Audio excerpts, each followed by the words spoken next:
welcome to a special edition, the long-anticipated Best of 2012 edition of The Metal Voice. 2012, Best of. We're still here. Yes. The world didn't end. No. The Mayans, crazy Mayans. Anyways, here we go. We're gonna start. We're gonna work our way up. I know you guys have all been waiting breathlessly for us to come up with our top 10. We're gonna start with some honorable mentions just to build up the excitement. I'm very excited. What do you got, Jim? Let's start off with Unisonic. Unisonic. You got Kai Hansen, you got Michael Kiske. Guys from Pink Cream 69, Godhard. Yes, and also, of course, from Halloween. Here they're reuniting all together, or they're getting together, and they come up with a very melodic pop metal album. Very strong album. If you're into pop melodic sound of metal, then check out, and you love Michael Kiske. Yeah, it was nice to hear Michael Kiske singing metal again. So. Yeah, it's nice. Great album. I have an honorable mention, Loudness-Eve to Dawn. Their Sushi metal. 30th anniversary special. Again, just great to hear Akira Takasaki, the Japanese Eddie Van Halen, to shred on an album. You don't hear this anymore. Great album. Just go and check out Eve to Dawn Loudness. Another honorable mention, Sabaton's last album called Kamelot-Silverthorne.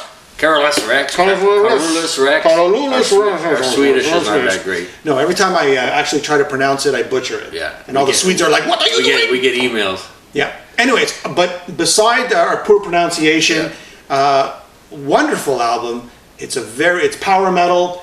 We did review it on another show. This one. You can check that out. Check that out on Carlos Rex from Sabaton. One of my favorite bands from the end of the 80s, Little Caesar, came out with an album called American Dream. Just to hear Ron Young sing again is worth buying that album. And again, unfortunately, nobody really knew it came out. There was rumors. They were touring on a lot of the heavy metal cruises. Yes. There was rumors they were going to do an album, and they did, but I didn't know about it until very recently. And, you're not a very informed person, Alan. But just listen to Ron Young sing again is worth the price of admission. Check out Little Caesar's American Dream. And my last honorable mention is a Canadian band that was in our top 10. They were on our Canadian show. Yes, one they of our top up-and-coming Canadian bands. Yes, they were. Striker, Armed to the T. Great album. Great album. They just barely. My list too. They were so close. It was so difficult because there were so many great albums this year. That's it. Are you ready now? I just want to throw out Epica-Requiem for the Indifferent, and also a band that I threw out a couple episodes ago about up-and-comers, The Treatment. This Might Hurt. So check out those bands as well. Now we're into the top 10, Jim. Now we're getting get your seatbelts on. Here we go. Number 10. Number 10. You ready? Yeah, I'm ready. Because I don't remember what it was, but I'm ready right now. Camelot Silverthorne with the new singer Tommy Carrick. There you go. We interviewed them, but we never had the chance to actually review the album so quickly. It's what you expect from Camelot, a very power metal with a lot of orchestration there. You know what? I think their albums, Jim, are like an onion. Yes. You got to peel off the layers. The first one you hear the song, but then you peel off the second one, you hear the orchestrations in the background, and you notice something different every time you listen to it. You do, yeah. And so anyways, Camelot Silverthorne, another great album by the band. The singer, again, it's like when we interviewed Thomas Youngblood, he mentioned he was a little disappointed with Poetry of the Poison. I think this is closer to Ghost Opera than Poetry of the Poison. Even with a new singer, it's a great continuation of their style. Yeah, I think feedback I'm getting from that album, and I noticed it too on some of the songs, is there's not much difference between him and the previous singer, Kane. Roy Khan. Roy Khan, sorry. Roy Khan. Yeah. Anyways, let's go to number 9. Are you ready for number 9? I'm going. Give it to us, Alan. With one of my favorites, Swedish band, Bloodbound in the Name of Metal. With such great songs as In the Name of Metal. Metalheads Unite. You know, When Demons Collide, Bonebreaker. Again, you got the power metal of similar to Sabaton, similar to Hammerfall. You can hear their influence with Accept. Again, we've spoken about Bloodbound in the past.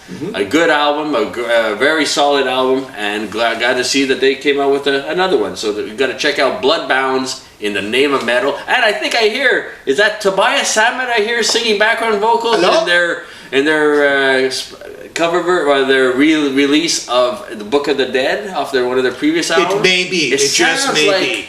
Toby from Ed Guy singing background vocals. Here we go. You ready, folks? What do you got? Another one that we did not review this year. Number 8. What's that? Are we at number 8? Yeah, sure. 10, 9, 8. 8. We're at 8.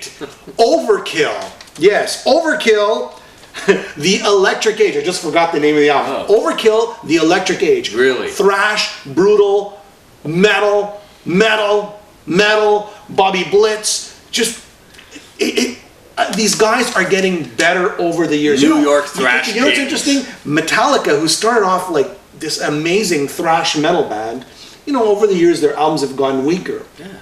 Overkill, it's the reverse. Overkill, they started off with, I would say, weaker albums, and they just keep getting better and better as time goes by. So Overkill, The Electric Age, go check that out. That's number 8. Number 7, I'm going back in time. Fastway-Eat, Dog, Eat. Eat, Dog. This one, Jared, I was a little split, I have to be honest. Okay. It took me a while to purchase it because it's a great album, solid album. But it doesn't sound like Fastway. No, it doesn't. The Fastway that we remembered from the early 80s. Yes. That bluesy kind of Fast Eddie Clarke is still playing. There's one song called Sick as a Dog that, you can see where it's kind of similar. But it's, if you said this was Rat, I'd believe you kind of thing. That's true. It's a great album, very solid albums. Highlights for me are Deliver Me and Sick as a Dog. Fastway, back after all this time. Did some small tours in Europe. But check that out. That album's really... Toby Jepson is playing lead vocals and bass on that. So it's a recommended listen. Okay. And it made number 7. All right, so we got 10, 9, 8, 7. So we're at 6. Yes. Number 6. You ready? Testament, Dark Roots of Earth. We reviewed that album. And we did an interview with Chuck Billy. Yeah, we got a great interview. Yes, we did. These guys, again, just like Overkill, they're getting better over the years. Their songwriting is stronger over the years.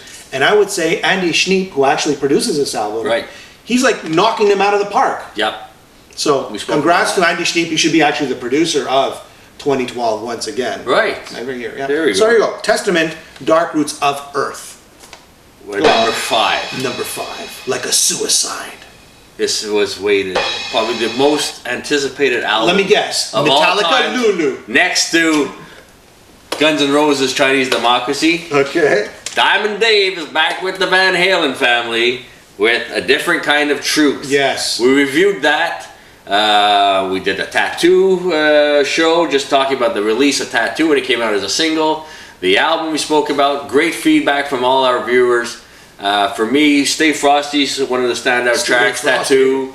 Again, we won't get into it. We already reviewed the album. For me, it was a highlight. It was good to see Dave back. Yeah. Some great lines again by Dave. And I listened to it recently for preparing for this show. Yes. The bass playing is phenomenal on that album. Wolfie is unbelievable. There's a lot going on there in the bass. And it was great to have them back together. Hopefully there'll be another one coming and another tour. So hopefully. Van Halen's A Different Kind of Truth. 10, 9, 8, 7, 6, 5, 4. Number 4. Guess what it's going to be? Okay, I wouldn't call them metal. Okay. But you know what? There are the fathers of progressive rock and hard rock metal. Barger Travel. No. No.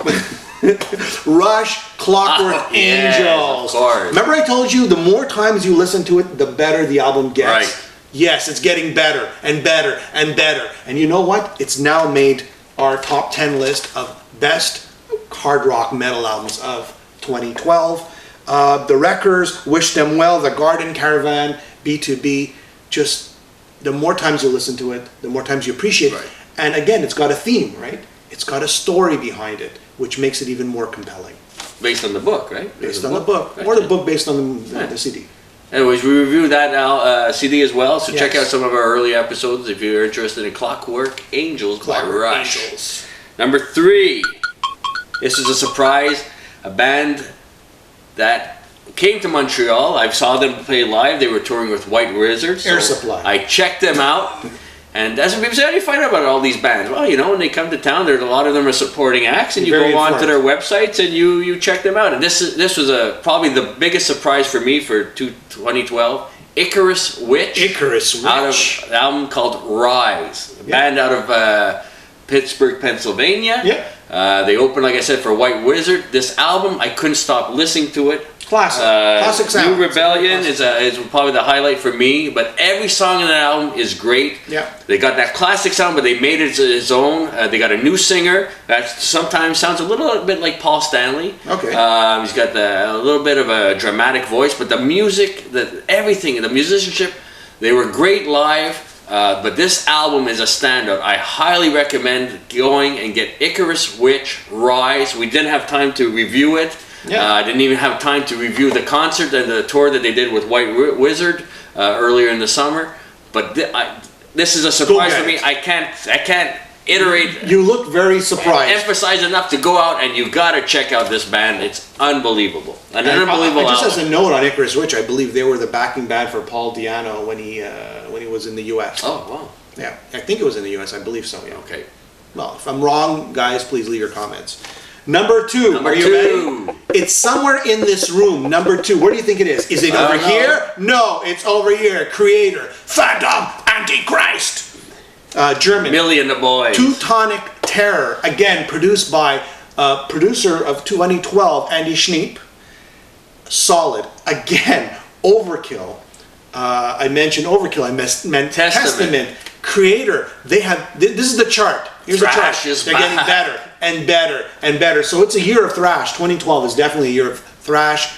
Strong album. They finally have a breakaway album, we'll call it. We've interviewed that. Not to say that the last albums are bad, but this is just beyond great. We reviewed that album in a previous episode, and unfortunately, we were going to interview Millie, but the timing didn't work out.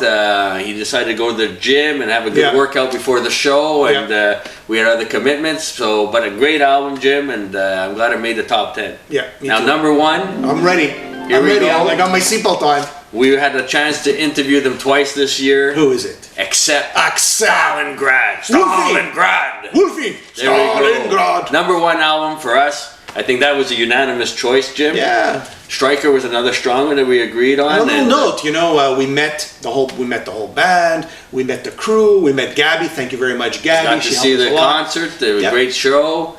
Gabby was a real very nice lady. Professional and helped us out. And I'm glad they got over to Greece because our followers in Greece were able to see them. Yeah, and they even contacted them as well. There you go. So it's a great album. We reviewed that album. Again, it picks up where Blood of the Nations left off. Yes. I think Mark saying he seems a lot more relaxed on this album. Yeah. They've come in their own. You know what I was thinking the other day, Jim? This is like it's like Black Sabbath. Accept is like Black Sabbath. It's true. They had the Ozzy years, which Accept had the Udo years. Yeah. And now they have the Mark years, like they had Ronnie James Dio. Ronnie James Dio, they reformed like Heaven and Hell, and they only released and played those songs in concert, and they're great songs. Yeah. But they're two different bands. In theory, they're not the same. It's not the same type of music. They're the same elements, but they're refreshed. That's right. And so they're really looking forward to their what they're calling their second life. Yeah. They've released 2 strong albums. I think they've made everybody's top 10 list this year. Yes. And we just hope that there's another third one coming sometime soon because they just get better and better. It's like it's like their wine. It's a fine vintage. Woofy wine. So there's our top 10 list for this year. 2012. Write in what your comments are, what you thought your best albums were. Check out our website so you can see all our shows. A lot of people don't go to our website because it's not the fanciest thing in the world. But you know what? It's great because it's evolved. It has all our shows, and you could just have season 1, season 2, and season 3. So go check out our website, www.themetalvoice.com, and check out all our episodes. Thank you, everybody, for watching our show for 2012. Have a great 2013. Have a Merry Christmas, have Happy Holidays, and have a Happy New Year. We'll see you in the new year. Thanks for watching.